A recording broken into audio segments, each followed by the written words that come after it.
بسم اللہ الرحمن الرحیم۔ یوم عرفہ کی شام کو نبوی دعا۔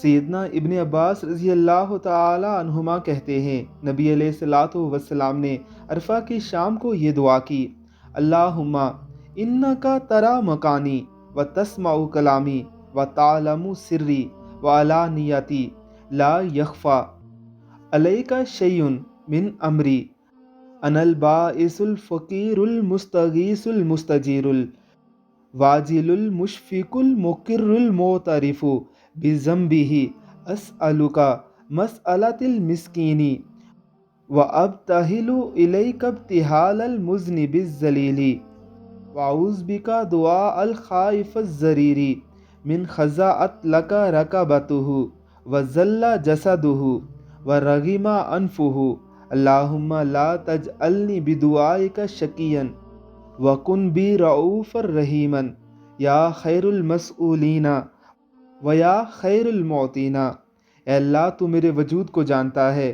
میرے کلام سنتا ہے، میری ظاہری حالت اور پوشیدہ حالت جانتا ہے۔ میرے معاملے سے تجھ پر کچھ بھی پوشیدہ نہیں۔ میں مصیبت زدہ، فقیر، مدد مانگنے والا، پناہ چاہنے والا، ڈرنے والا، خوفزدہ اور اپنے گناہوں کا اعتراف کرنے والا ہوں۔ مسکین آدمی کی طرح تجھ سے سوال کرتا ہوں، گناہ گار ذلیل شخص کی طرح آہوزاری کرتا ہوں، ڈرنے والے نابینا شخص کی طرح تجھے بلا رہا ہوں، جس کی گردن عاجز آ گئی ہو اور اس کا جسم ذلیل ہو گیا ہو، ناک خاک آلود ہو گئی ہو۔ اے اللہ، مجھے اپنی پکار کے ساتھ بدبخت نہ بنا، مجھ پر شفقت والا، رحم کرنے والا ہو۔